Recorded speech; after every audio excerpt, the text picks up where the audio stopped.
Olá, amigos, aqui Geomenic, o Conde Basile.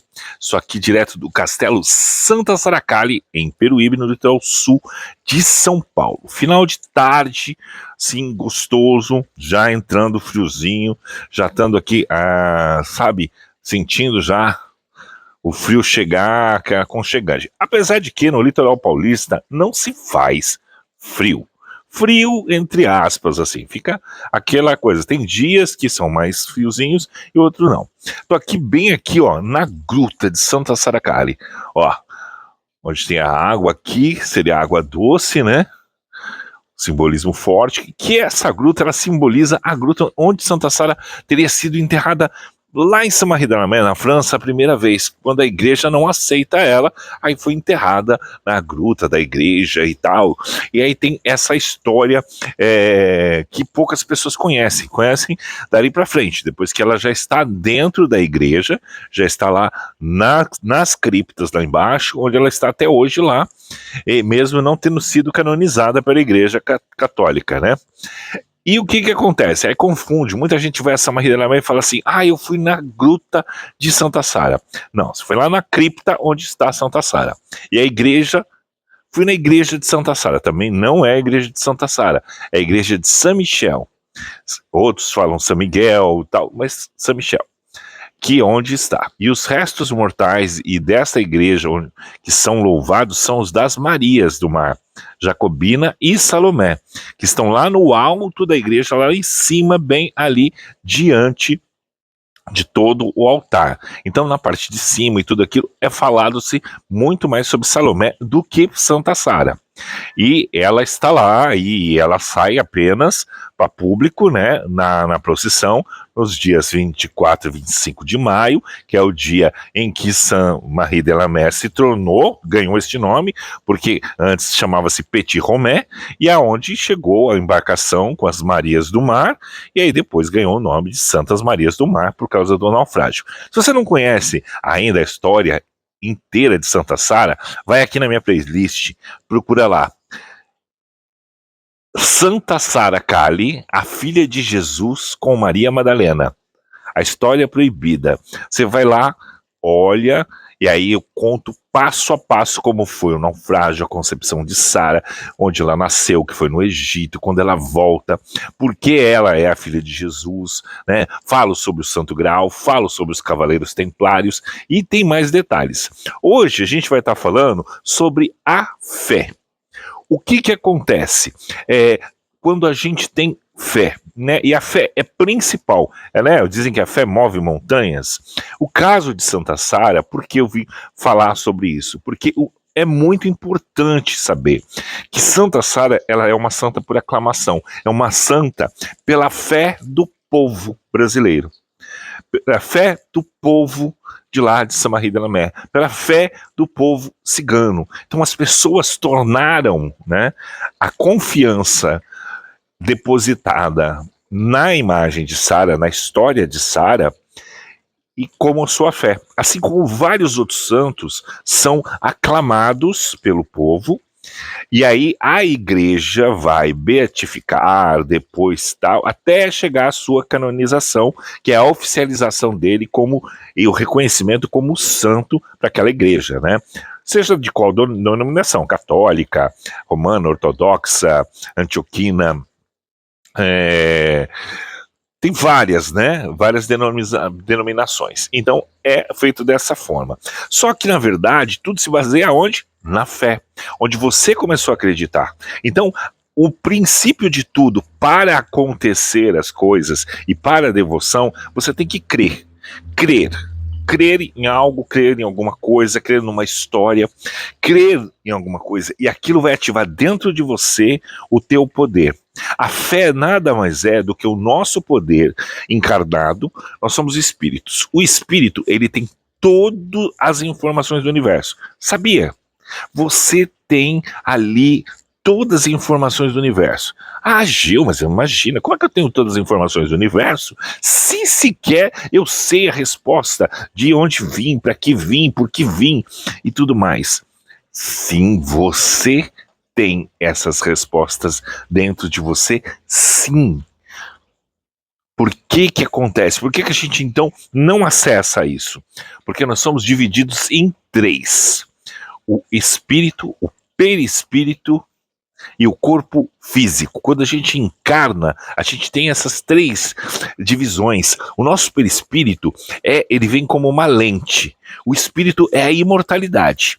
Ele vai reencarnar várias vezes, ele não morre. Então é a nossa essência, é a nossa consciência, é a nossa essência, aquilo que realmente a gente sente lá no fundo. Às vezes fala assim, nossa, parece que eu já conheci tal lugar, parece que eu já conhecia fulano, parece que eu já conhecia Beltrano, parece que eu já sabia disso, parece que eu não, parece que eu já vivi isso antes.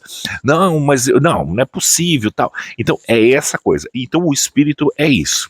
Então o espírito é aquela coisa do saber, né, da importância do saber de tudo que existe na nossa vida. E o mais importante de tudo nesse saber, né, é a nossa história. A nossa história entre o saber, entre o ter, o viver, que é muito importante, porque nela vem a imortalidade.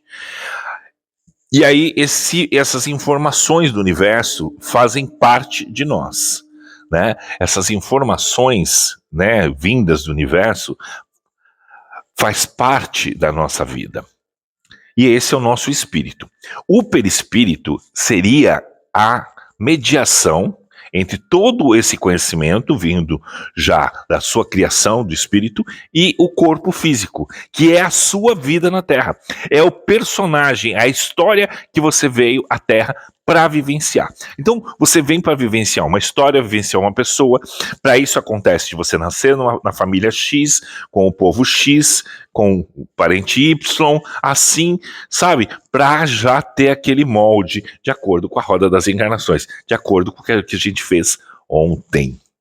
Então, tudo que a gente fez ontem vai ter influência no hoje e no amanhã. E o que a gente faz hoje vai ter influência no amanhã. Então a gente está escrevendo a nossa história com as atitudes de hoje. Então isso vai se informando. Para isso o perispírito. O perispírito vai registrando isso. É uma lente que vai registrando tudo, todas essas passagens. O que o corpo físico vai aprendendo. O corpo físico ele vem com os sentidos, né? E tentando aprender. Tentando buscar essa informação dentro do nosso mesmo espírito. É bem engraçado, né?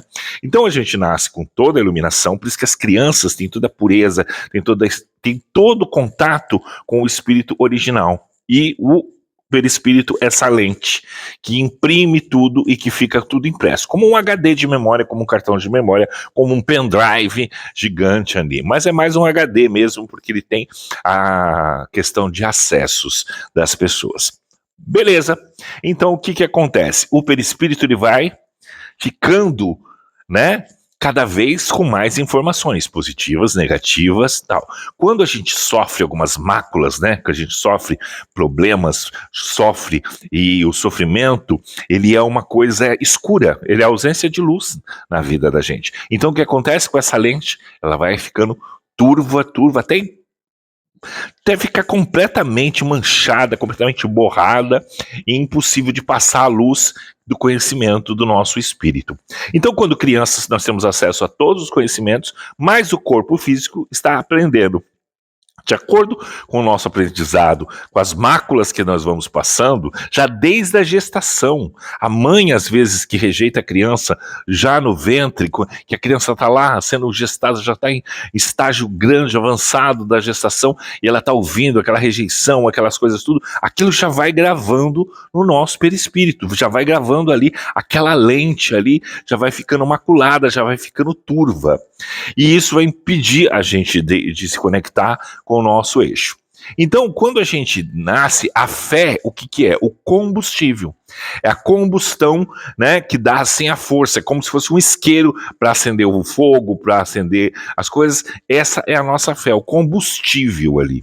Então, nós temos o poder de estar vivo, formar ectoplasma, porque o corpo vivo manda na Terra, porque eu como matéria posso sentir, tocar e apertar as coisas sentindo tudo assim. Então, tudo que é tangível aqui, palpável, a Terra pode. Como eu tenho a ligação com o espiritual, a minha energia se transforma em ectoplasma, então é uma energia forte, como a energia elétrica, como outras energias que acontecem, a nuclear e tudo mais. O nosso corpo também é um gerador de energia. Então, estando vivo, estando conectado nesses 3 eixos, nós temos um poder muito grande como um portal energético com as outras civilizações e com as outras forças ocultas que estão. Então, porque a gente habita esses 3 mundos. E aí a gente tem essa força. Então, quando a gente tem fé, foco em alguma coisa, acredita em alguém, acredita numa pessoa, quando um atleta ele é obcecado para treinar, para fazer, para conseguir, para mostrar, né, o melhor de si, então esse atleta ele tem aquilo, aquela convicção, é a fé em si mesmo, é a fé nas coisas, e aquilo que faz ele se tornar o melhor naquilo que ele está fazendo, a melhor opção, a melhor coisa, a melhor, sabe, a desenvoltura e tudo mais. Então é muito importante a gente crer, né, nessa fé. Como as pessoas trabalham muito com o lúdico vem de ilusão, das coisas ilusórias, daquilo que enche os nossos olhos. Então o que acontece? Às vezes nós precisamos de uma imagem, de uma estátua, de alguma coisa representativo para os nossos olhos verem e se conectarem com o nosso subconsciente para que aquilo se transforme. Cada vez que eu for produzir fé, eu quero crer em Jesus. Aí eu vejo uma imagem, assimilo que aquilo é Jesus, que aquela é a imagem de Jesus, e aquilo me faz conectar-se mais facilmente com aquilo que eu acredito, com a fé, com o lúdico, com a ilusão de olhar, como olhar um retrato, uma fotografia, uma imagem, um desenho, um filme, né? Os filmes, as novelas fazem a gente mexer nisso, os contos, o livro, através da escrita. Ali ele vai te passando informações e tudo aquilo que está escrito no livro vai se desenhando na sua cabeça, na sua vida, como se fosse uma história viva e real.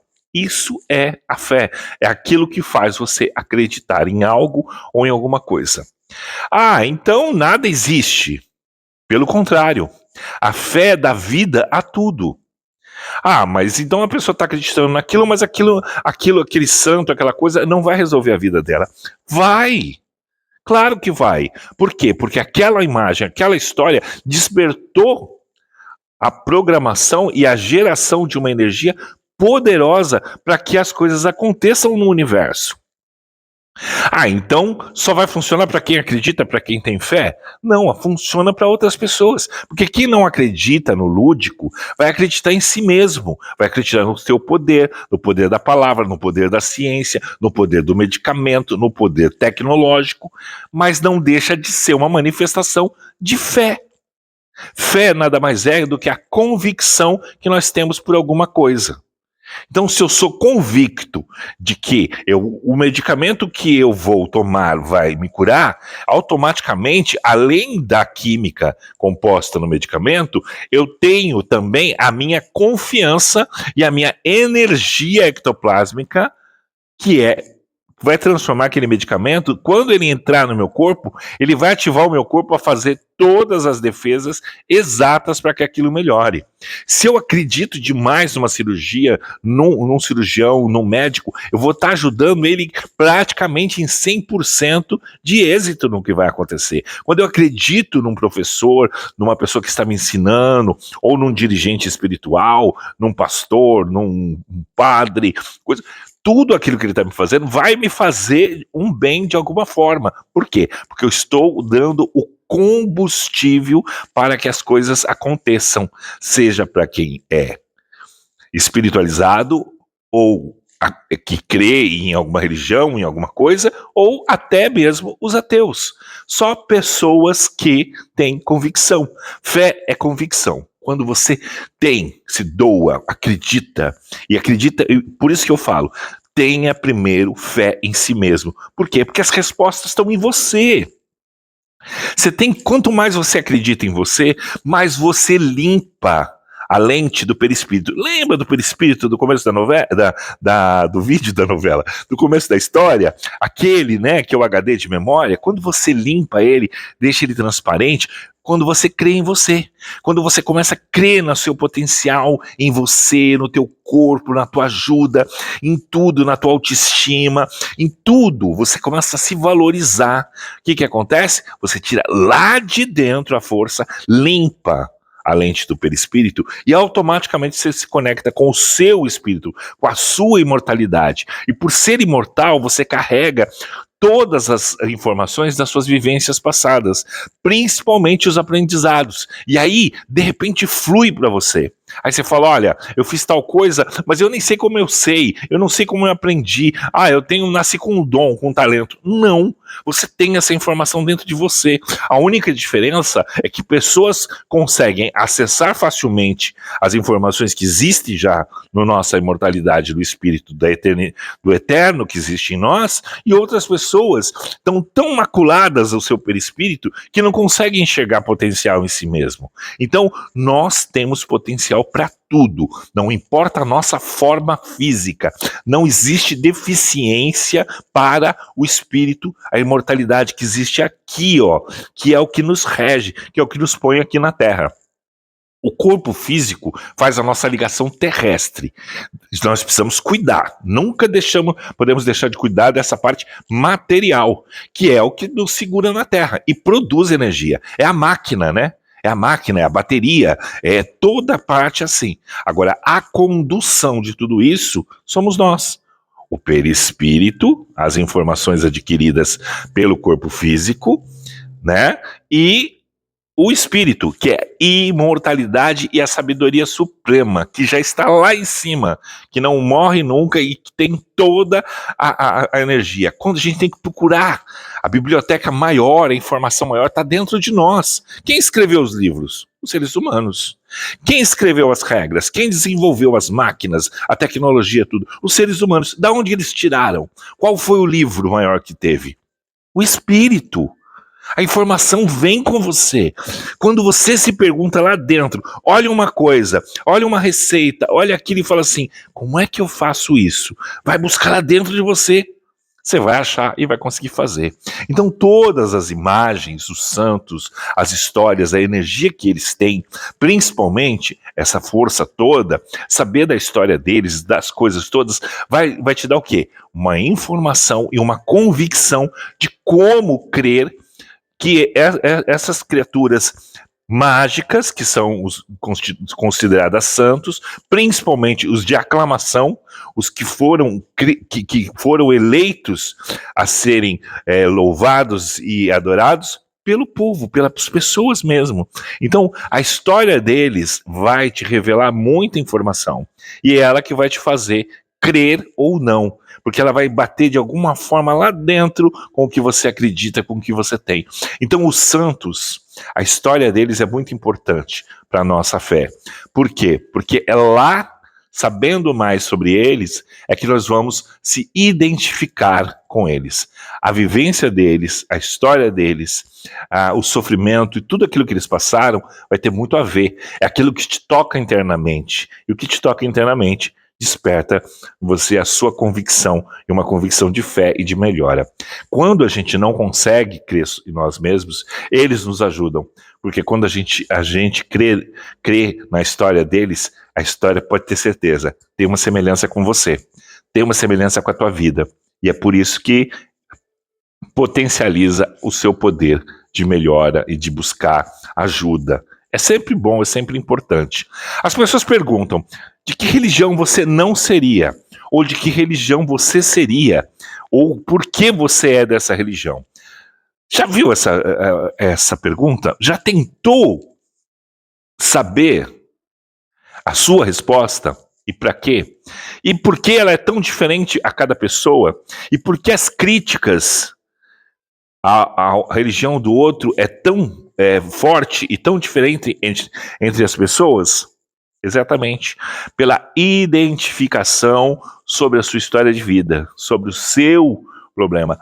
Então, qual a religião que você seria? A que tocar o meu coração e que se identificar comigo, com o que eu sou, com o que eu acredito, com o que eu sinto como pessoa, não aquela que me culpa por ser quem eu sou. Então, eu só seria de uma religião que me aceitasse como eu sou para que eu vivesse feliz. Agora, uma religião que vai contra tudo aquilo que você sente e vai a favor do que os outros acreditam e que você está sendo obrigado a acreditar, essa religião nunca vai te pôr para cima. Ela vai te dar uma falsa sensação de salvação, porque eu não acredito que a gente precisa ser salvo. Eu acredito que a gente precisa ser feliz. E vai te distanciar cada vez mais da felicidade. Porque quando a gente fica distante dos nossos sentimentos verdadeiros, a gente se torna pessoas infelizes.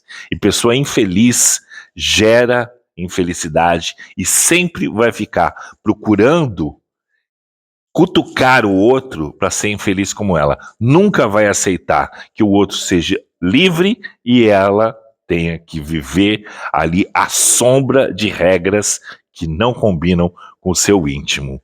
Então, só assim você vai se identificar em qual realmente religião você precisa ser ou precisa não ter nenhuma, ou porque fulano é de uma e você é de outra.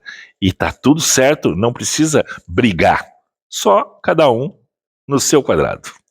Bom, esse foi um pedacinho hoje do nosso Palavras de Amigo para mostrar para você aonde buscar a fé realmente. Bom, eu fico por aqui com a minha fé em Santa Sara Cali, no castelo dela em Peruíbe. Espero o seu like, escreve aí, deixa sua mensagem. Vamos engajar esse canal, vamos levantar aqui a história de Santa Sara, vamos passar adiante, vamos ver, quem sabe você se identifica com a vida dela. Ela mudou muito a minha e de muita gente. De repente ela muda a sua. Eu fico por aqui, um grande beijo e tchau, tchau.